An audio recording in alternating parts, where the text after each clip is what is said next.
Good evening to all. Calicut university 6th sem BCom income tax and GSTയുടെ class നമ്മൾ continue ചെയ്യാണ്. അപ്പോൾ ഇന്ന് നമ്മളൊരു പുതിയ ചാപ്റ്റർ സ്റ്റാർട്ട് ചെയ്യാണ് കേട്ടോ, ഇൻകം ടാക്സ് അതോറിറ്റീസ്. ഓക്കെ, അപ്പോൾ ഈ ഒരു ചാപ്റ്ററിൽ കംപ്ലീറ്റ് തിയറിയാണ്, ഇമ്പോർട്ടൻ്റ് ആയുള്ള ഒരു ചാപ്റ്റർ തന്നെയാണ്. ഒരുപാട് കാര്യങ്ങൾ നമുക്കിതിൽ പഠിക്കാനുണ്ട്. ഓക്കെ, അപ്പോൾ ആദ്യം എന്താണ് ഇൻകം ടാക്സ് അതോറിറ്റീസ് നോക്കാം. അതുപോലെ തന്നെ കുറച്ച് ഇൻകം ടാക്സ് അതോറിറ്റീസ് നമുക്ക് ലിസ്റ്റ് ഔട്ട് ചെയ്യാം. ഓക്കെ, അപ്പോൾ നോക്കാം. The government of India has constituted a number of authorities to execute the Income Tax Act and to control the Income Tax Department efficiently.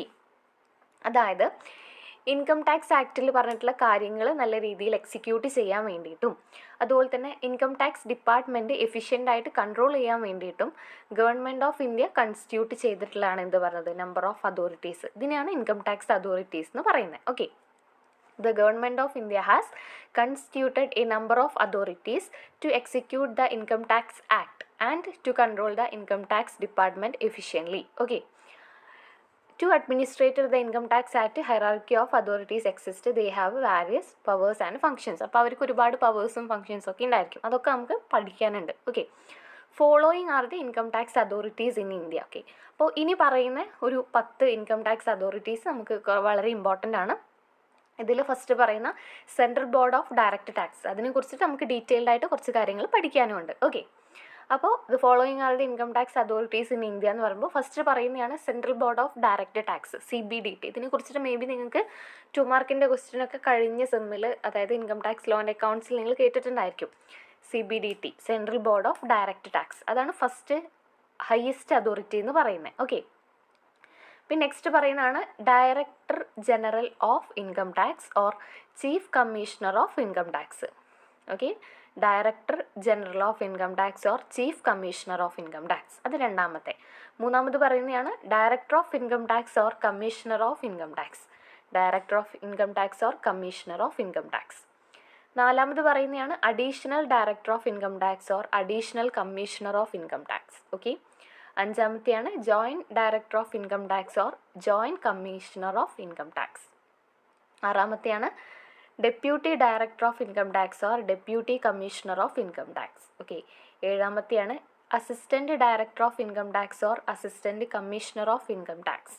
Okay, എട്ടാമത്തെയാണ് income tax officers. 9 tax recovery officers. 10 inspectors of income tax. Okay, അപ്പോൾ ഇതിൽ ഏറ്റവും highest നിൽക്കുന്ന ഏതാണ്, central board of direct tax.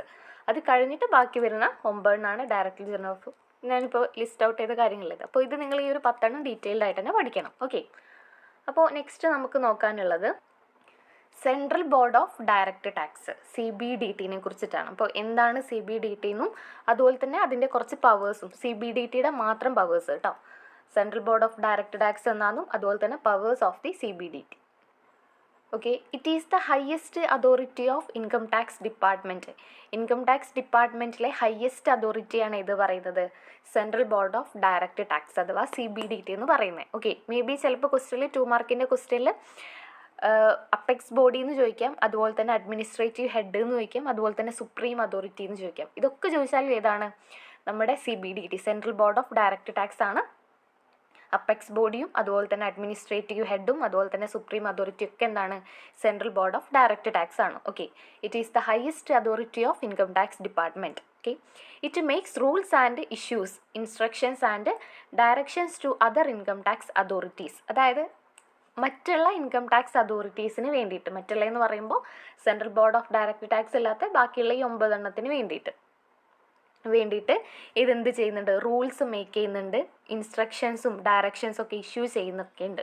It makes rules and issues instructions and directions to other income tax authorities. Okay, may be ഇതിൻ്റെ functions ചോദിക്കാൻ സാധ്യതയുണ്ട്. Functions എന്ന് പറഞ്ഞിട്ട് പോയിൻ്റ് ഔട്ട് ചെയ്തിട്ടില്ല, എന്നാലും ഇതിൽ ഈ ഒരു പാരഗ്രാഫിൽ പറയുന്നുണ്ട്. Its functions include formulation of policies dealing with matters relating to levy and collection of direct tax and supervision of the functioning of the entire income tax department. അതായത് ഡയറക്റ്റ് ടാക്സ് കളക്ഷനും ലെവിയായിട്ട് റിലേറ്റ് ചെയ്തിട്ടുള്ള policies formulate ചെയ്യുക, അതുപോലെ തന്നെ അതുമായിട്ടുള്ള matters deal ചെയ്യുക, അതുപോലെ തന്നെ മറ്റുള്ള ഇൻകം ടാക്സ് ഡിപ്പാർട്ട്മെൻറ്റിൻ്റെ ഫംഗ്ഷനൊക്കെ സൂപ്പർവൈസ് ചെയ്യുക. അതൊക്കെയാണ് ഈ ഒരു സെൻട്രൽ ബോർഡ് ഓഫ് ഡയറക്റ്റ് ടാക്സിൻ്റെ ഫംഗ്ഷനായിട്ട് പറയുന്നത്. Okay, it's function include formulation of policies dealing with matters relating to levy and collection of direct taxes and supervision of the functioning of the entire income tax department. Okay, ഇതാണ് central board of direct ടാക്സിനെ കുറിച്ച് നമുക്ക് പറയാനുള്ളത്. ഇനി അതിനെ കുറച്ച് powers കൊടുത്തിട്ടുണ്ട്. Powers of the CBDT, central board of direct tax, അതിൻ്റെ മാത്രം CBDTയുടെ പവേഴ്സ് മാത്രം. ഇനി മൊത്തത്തിലുള്ളത് നമുക്ക് പഠിക്കാനുണ്ട്. ഇതിപ്പോൾ ഞാൻ പറയുന്നത് CBDTയുടെ പവേഴ്സ് മാത്രമാണ്. നിങ്ങൾ ചിലപ്പോൾ ചോദിക്കുന്നത് ജനറൽ പവേഴ്സ് ആയിരിക്കാം, അല്ലാന്നുണ്ടെങ്കിൽ CBDTയുടെ പവേഴ്സ് ചോദിച്ചു എന്ന് വരാം. ഓക്കെ, അപ്പോൾ CBDTയുടെ പവേഴ്സ് മാത്രമാണ് ചോദിക്കുന്നതെന്നുണ്ടെങ്കിൽ ഇത് എഴുതാം. അതല്ല ഇനിയിപ്പോൾ essay ഒക്കെ ആയിട്ട് ഞാൻ വരുന്നതെന്നുണ്ടെങ്കിൽ ആദ്യം പവേഴ്സ് ഓഫ് CBDT എഴുതുക, അതുപോലെ തന്നെ ജനറൽ പവേഴ്സും. കാരണം ജനറൽ പവേഴ്സിലുള്ളത് CBDTയിൽ വരും, പക്ഷേ CBDTയുടെ പവേഴ്സ് ഇതിൽ വരില്ല, ബാക്കിയുള്ള അതോറിറ്റീസ് യൂസ് ചെയ്യാൻ പാടില്ല. ഓക്കെ, അപ്പോൾ പവേഴ്സ് ഓഫ് CBDT എന്ന് പറയുമ്പോൾ ഫസ്റ്റ് പറയുന്നതാണ് it has the power to make rules make ചെയ്യുന്നതിനുള്ള പവർ ആർക്കാണുള്ളത്? സെൻട്രൽ ബോർഡ് ഓഫ് ഡയറക്റ്റ് ടാക്സിനാണുള്ളത്. ഓക്കെ, അതുപോലെ തന്നെ to issue orders, instructions and direction to all officers employed in the execution of the act. അതായത് ആക്ടിൽ പറഞ്ഞിട്ടുള്ള കാര്യങ്ങൾ നടപ്പാക്കാൻ വേണ്ടിയിട്ട് വർക്ക് ചെയ്യുന്ന എംപ്ലോയീസ് ഉണ്ടാവുമല്ലോ, അവർക്ക് വേണ്ടിയുള്ള ഓർഡേഴ്സ് ഇഷ്യൂ ചെയ്യുന്നതും ഇൻസ്ട്രക്ഷൻസും ഡയറക്ഷൻസും ഒക്കെ കൊടുക്കുന്നത് ആരാണ്? CBDT ആണെന്നാണ് പറയുന്നത്. CBDTയുടെ പവറാണ് ഇവർക്കുള്ള ഇൻസ്ട്രക്ഷൻസും ഓർഡേഴ്സൊക്കെ കൊടുക്കുക എന്നുള്ളത്. ഓക്കെ, പിന്നെ appoint and income tax authority below the rank of assistant commissioner or deputy commissioner. അതായത് അസിസ്റ്റൻറ്റ് കമ്മീഷണർക്കും ഡെപ്യൂട്ടി കമ്മീഷണർക്കും താഴെയുള്ള അതോറിറ്റിയിൽ ഉള്ള മെമ്പേഴ്സിനെ അപ്പോയിൻറ്റ് ചെയ്യുന്നത് ആരാണ്? നമ്മുടെ central board of direct tax ആണെന്നാണ് പറയുന്നത്. അതായത് അസിസ്റ്റൻറ്റ് കമ്മീഷണർക്കും, അതായത് 6ഉം 7ഉം, ഡെപ്യൂട്ടി കമ്മീഷണർക്കും അതുപോലെ തന്നെ അസിസ്റ്റൻറ്റ് കമ്മീഷണർക്കും താഴെ, അതായത് ഇൻകം ടാക്സ് ഓഫീസറിനെയും ടാക്സ് റിക്കവറി ഓഫീസേഴ്സിനെയും അതുപോലെ തന്നെ ഇൻസ്പെക്ടേഴ്സ് ഓഫ് ഇൻകം ടാക്സിനെയും അപ്പോയിൻറ്റ് ചെയ്യുന്നത് ആരാണ്? നമ്മുടെ central board of direct tax ആണെന്നാണ് പറയുന്നത്. Okay, appoint and income tax authority below the rank of assistant commissioner or deputy commissioner. Okay, ഇനി 4ാമത്തെ പോയിൻ്റാണ് it may specify the function of income tax authorities. അതായത് income tax അതോറിറ്റീസിൻ്റെ functions അത് എന്ത് ചെയ്യുന്നുണ്ട്? Specify ചെയ്യുന്നുണ്ട്. പിന്നെ it may determine the jurisdiction of income tax authority. അതായത് മറ്റുള്ള ഇൻകം ടാക്സ് അതോറിറ്റീസിൻ്റെ അധികാര പരിധി ഡിറ്റർമൈൻ ചെയ്യുന്നത് ആരാണ്? നമ്മുടെ CBDT, central board of direct tax ആണെന്നാണ് പറയുന്നത്. ഓക്കെ, പിന്നെ 8ാമത്തെ പോയിൻ്റാണ് it may entertain objections as regard search and seizure. അതായത് സെർച്ചസ് ആൻഡ് സേസർ എന്ന് പറഞ്ഞാൽ നിങ്ങൾ കേട്ടിട്ടുണ്ടാവും, നമ്മളിപ്പോൾ ഈ മൂവീസിലൊക്കെ കണ്ടിട്ടുണ്ടായിരിക്കും, റൈഡ് നടത്തുക എന്നൊക്കെ. റൈഡ് തന്നെയല്ലേ പറയുന്നത്? അതായത് ഇൻകം ടാക്സിന് ആളുകൾ വന്നിട്ട് നമ്മുടെ വീടും ഓഫീസൊക്കെ അങ്ങ് വലിച്ച് വാരിയിട്ടിട്ട് അവർ വേണ്ട സാധനം കൊണ്ട് പോകുന്ന ആ ഒരു പരിപാടി ഉണ്ടല്ലോ. ഓക്കെ, അതിനെയാണ് സെർച്ച് ആൻഡ് സേസർ എന്ന് പറയുന്നത്. ഓക്കെ, അപ്പോൾ അതിൽ വരുന്ന ഒബ്ജെക്ഷൻസ് എന്ത് ചെയ്യുന്നുണ്ട്? ഇതാക്കുന്നുണ്ട്. അതാണ് it may entertain objections as regard search and സേസർ.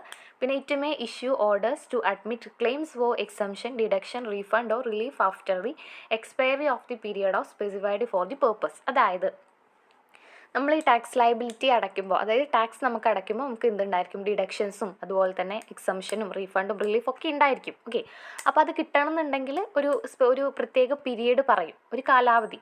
ആ കാലാവധീൻ്റെ ഉള്ളിൽ പേ ചെയ്താൽ മാത്രമായിരിക്കും നമുക്ക് ഈ പറഞ്ഞുള്ള ഡിഡക്ഷൻസ് ഒക്കെ കിട്ടുന്നുണ്ടായിരിക്കാം. ഓക്കെ, അത് കഴിഞ്ഞു കഴിഞ്ഞാൽ നമുക്കത് കിട്ടില്ല, ആ ഒരു ഡേറ്റ് കഴിഞ്ഞു കഴിഞ്ഞാൽ. എന്നാൽ ആ ഡേറ്റ് കഴിഞ്ഞിട്ടും അത്തരത്തിലുള്ള ഡിഡക്ഷൻസും അതുപോലെ തന്നെ എക്സംഷൻസും റീഫണ്ടും റിലീഫൊക്കെ കിട്ടണമെന്നുണ്ടെങ്കിൽ കൊടുക്കാനുള്ള ആ ഒരു അധികാരം അതാർക്കുണ്ട് എന്നാണ് പറയുന്നത്? നമ്മുടെ സെൻട്രൽ ബോർഡ് ഓഫ് ഡയറക്റ്റ് ടാക്സിനുണ്ട് എന്നാണ് പറയുന്നത്. അഡ്മിറ്റ് ക്ലെയിംസ് ഫോർ എക്സംഷൻ, അത്തരത്തിലുള്ള ക്ലെയിംസും അതുപോലെ തന്നെ ഡിഡക്ഷൻസും എക്സംഷൻസും ഡിഡക്ഷൻസും റീഫണ്ടും റിലീഫൊക്കെ ക്ലെയിം ചെയ്യാനുള്ള ആ ഒരു ഇത് after the expiry of the period of specified for the purpose.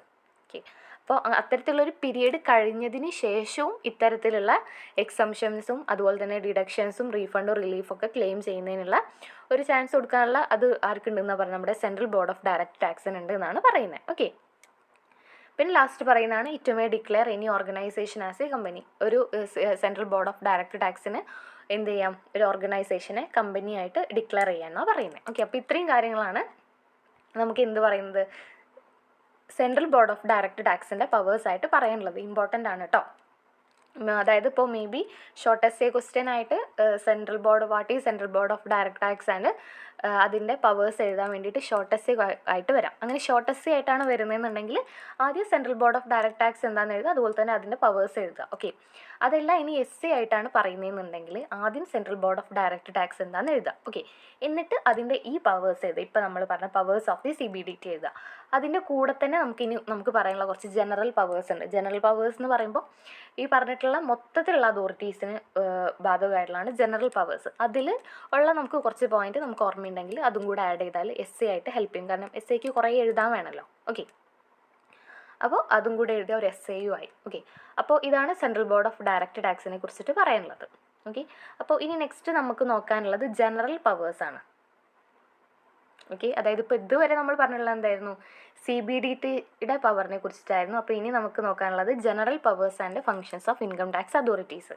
Income tax അതോറിറ്റീസിൻ്റെ ജനറൽ പവേഴ്സും ഫങ്ഷൻസും ആണ്. ഓക്കെ, അപ്പോൾ അതിൽ ഫസ്റ്റ് പറയുന്നതാണ് power regarding discovery production of evidence. അതായത് ഒരാളുടെ അക്കൗണ്ടിൽ അൺലിമിറ്റഡ് ആയിട്ട് എമൗണ്ട് ഇങ്ങനെ ക്രെഡിറ്റ് ആവുകയാണ്, ഒരുപാട് പൈസ, ലക്ഷങ്ങളും കോടികളും ഇങ്ങനെ എവിടുന്നാന്നില്ലാത്ത പൈസ ഇങ്ങനെ എന്ത് ചെയ്യാണ്, അവരുടെ അക്കൗണ്ടിൽ ഇങ്ങനെ ക്രെഡിറ്റ് ആവുകയാണ്.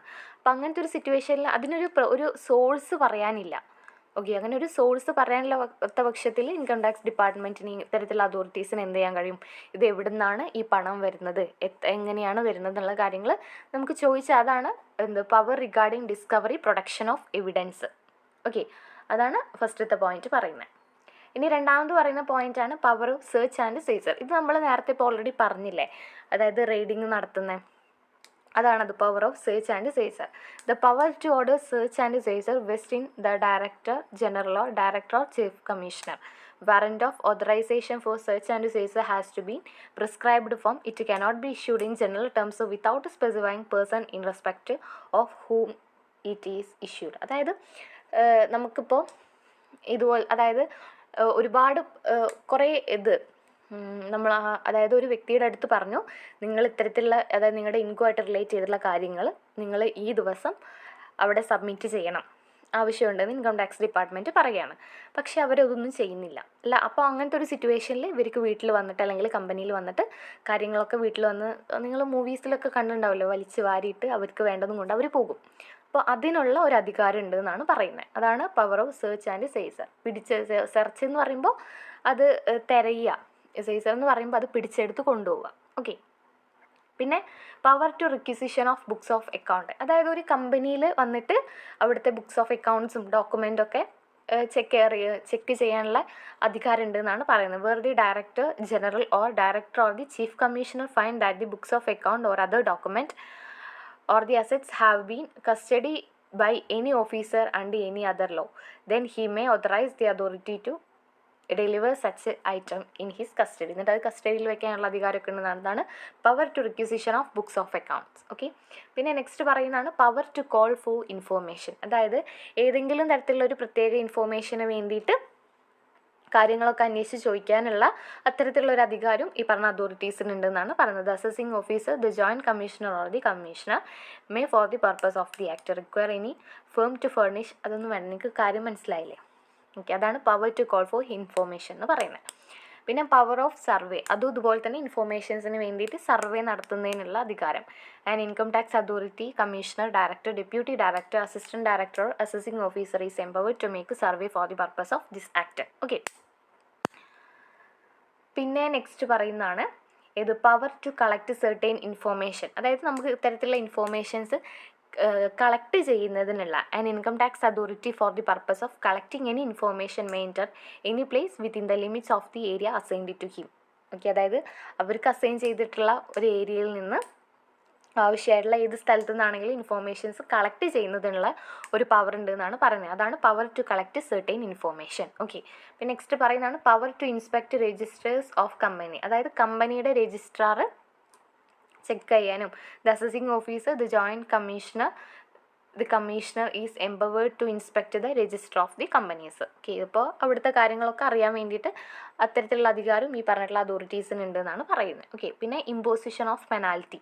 The commissioner may impose penalty for not producing the books of accounts or the other documents or for concealment of income. Okay, അപ്പോൾ ഇത്രയും കാര്യങ്ങളാണ് എന്തിൽ പറയുന്നത്, ജനറൽ പവറിൽ പറയുന്നത്. General powers and functions of income tax അതോറിറ്റീസിൽ. അപ്പോൾ ഫസ്റ്റ് ഇത് കുറേ പോയിൻറ്റ്സ് ടെക്സ്റ്റിൽ കൊടുത്തിട്ടുണ്ട്. അപ്പോൾ നിങ്ങൾക്ക് സ്യൂട്ടബിൾ ആയിട്ട് തോന്നുന്നൊരു 7-8 പോയിൻറ്റ്സ് പഠിച്ച് വയ്ക്കുക കേട്ടോ. ഫസ്റ്റത്തെ ആയിരുന്നു power regarding discovery production of evidence. അതായത് എവിടുന്നാണ് ഇത്രയും എമൗണ്ട് വരുന്നത്, അതിൻ്റെ ആ ഒരു സോഴ്സ് അറിയാനുള്ള അവകാശം. അതുപോലെ തന്നെ power of search and seizure, അതായത് നമുക്ക് വേണ്ട കാര്യങ്ങൾ സെർച്ച് ചെയ്യാനും അതുപോലെ തന്നെ അത് പിടിച്ചെടുത്ത് കൊണ്ടുപോകാനുള്ള അവകാശം ആയിരിക്കുന്നുണ്ട്, ഇൻകം ടാക്സ് അതോറിറ്റീസിനുണ്ടെന്നാണ് പറയുന്നത്.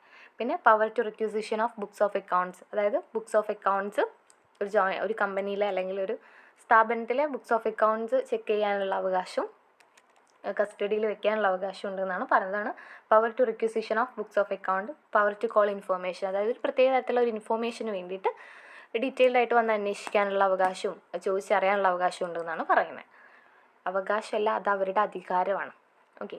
പിന്നെ പവർ ഓഫ് സർവേ നടത്തുന്നതിനുള്ള അവകാശം. അപ്പോൾ ടോട്ടൽ ഇപ്പോൾ എത്ര പോയിൻ്റായി? 5 പോയിൻ്റായേ. പിന്നെ 6-മത്തെയാണ് power to collect certain information collect ചെയ്ത് കൊണ്ടുപോകാനുള്ളത്. പിന്നെ പവർ ടു ഇൻസ്പെക്ട് രജിസ്റ്റർ, കമ്പനീസിൻ്റെ രജിസ്റ്റർ ചെക്ക് ചെയ്യുന്നതിനുള്ളത്.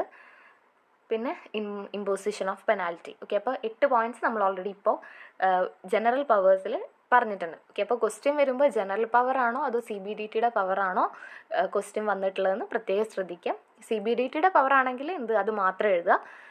അതല്ല essay ആണ് വന്നിട്ടുള്ളത്, CBDT ഡിസ്കസ് ചെയ്യാൻ പറഞ്ഞിട്ടുള്ളതാണെങ്കിൽ ഇത് രണ്ടും കൂടെ എഴുതുക. ഓക്കെ, എന്നാലേ essayക്ക് തികയത്തുള്ളൂ. അതല്ല ജനറൽ പവേഴ്സ് മാത്രമാണ് ചോദിച്ചിട്ടുള്ളതെങ്കിൽ ഇപ്പോൾ നമ്മൾ ഈ പറഞ്ഞ ജനറൽ പവേഴ്സ് ഉണ്ടല്ലോ അത് എഴുതുക. ഓക്കെ, അപ്പോൾ നെക്സ്റ്റ് വീഡിയോയിൽ നമുക്ക് വേറെ കുറച്ച് കാര്യങ്ങൾ ഡിസ്കസ് ചെയ്യാം. ഇതിപ്പോൾ വീഡിയോ ലെങ്തി ആവുന്നുണ്ട്. ഓക്കെ, ഈ പറഞ്ഞതിൽ വല്ല ഡൗട്ട്സ് ഉണ്ടെങ്കിൽ നിങ്ങൾ കമൻറ്റ് ചെയ്യുക, നിങ്ങളുടെ ഫ്രണ്ട്സിനൊക്കെ ഷെയർ ചെയ്ത് കൊടുക്കുക കേട്ടോ. താങ്ക്